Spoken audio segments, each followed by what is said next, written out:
नमस्कार. Recipes with तारामध्ये तुमच्या सर्वांचं स्वागत आहे. तर आज आपण दही भेंडी बनवणार आहे. खूप छान अशी रेसिपी आहे. त्याच्यात काय काय मसाले वापरले हे तुम्ही व्हिडिओ स्किप न करता नक्की बघा. चला तर सुरू करूया रेसिपीला. तुम्ही माझ्या चॅनलला सबस्क्राईब नसेल केलं तर नक्की सबस्क्राईब करा. तर पाव रेसिपीसाठी लागणारं साहित्य इथे मी अर्धा किलो भेंडीने स्वच्छ धुवून सुकून आणि अशी तिचे मध्यम अशी कट करून घेतली अशी मध्ये, कारण ती अशी मध्ये कट केल्यामुळे चांगली शिजली जाते आतपर्यंत. त्यासाठी लागणारे साहित्य आपल्याला नाही, 2 कांदे मी अशी बारीक कट करून घेतले, दही घेतलेले 1 वाटी, इडे ना मॅगी मसाला घेतला आहे, त्यानंतर चवीनुसार मीठ घेतलं, हिंग घेतले 1 चमचा, लाल तिखट आहे, लसूण एकदम असं बारीक कट करून घेतला आहे, हळद पावडर आणि हा घरचं काळा तिखट आहे. ते पॅन गरम करून घेतला, त्यामध्ये 1 चमचा तेल घेतलं. आता भेंडी ना त्यामध्ये टाकून आपल्याला ना चांगली अशी मऊ होईपर्यंत ना परतून घ्यायची. ते भेंडीमध्ये ना आपण जे मीठ घेतले त्यापैकी ना निम्म मीठ टाकून घ्यायचे आणि थोडे हळद पावडर.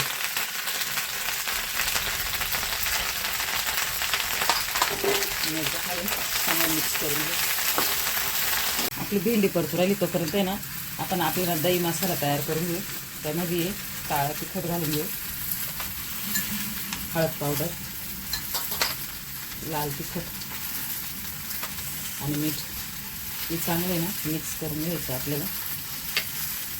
आणि भेंडी परतून झाली का नंतर मग काढून परत आपल्याला तडका देऊन हा मसाला टाकून भेंडी शिजून घ्यायची. आता भेंडी पण आहे चांगली परतून झाली, तुम्ही बघू शकता. असे ना तिला चांगली अशी डाग पडेपर्यंत आपल्याला परतून घ्यायची, म्हणजे तिने चांगली शिजले जाते मध्ये पण. आता मी नाही एका भांड्यात ही काढून घेते.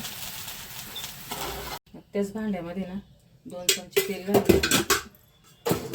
तेल गरम झालं का आपल्याला त्यामध्ये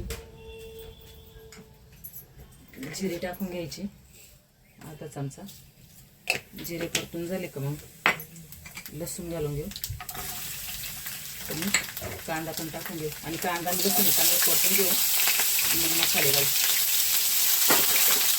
कांदा पण आता चांगला परतून झालाय, कांदा लसूण. आता त्यामध्ये हिंग घेतला, ते हिंग घालून घ्यायचं. हिंग एकदम मिक्स करून घेऊ चांगला. मसाला घालून घेऊ. याआधी पण माझ्या चॅनलवर भेंडीचं लाळ म्हणून एक गावरान रेसिपी, ती पण खूप छान आहे, तुम्ही ती पण जाऊन नक्की बघू शकता. आता आपण हे मसाला आहे ना 5 मिनिटांनी चांगला परतून घेऊ तेलावर, मग त्यामध्ये भेंडी मिक्स करू.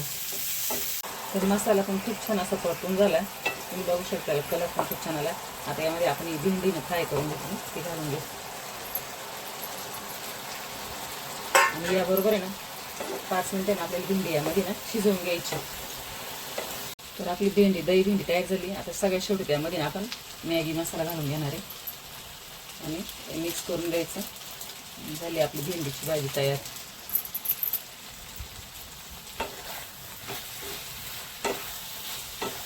दही भेंडी तयार झाली. खूप छान अशी रेसिपी, एकदम हॉटेलसारखी तयार झाली. काही याच्यामध्ये रस्सा पण ठेवतो, पातळ ठेवते थोडी, मी एकदम अशी घट्ट केली. छान झाली. तुम्ही पण एकदा नक्की करून बघा. व्हिडिओला लाईक करा, चॅनलला सबस्क्राईब करा. व्हिडिओ पाहिल्याबद्दल धन्यवाद.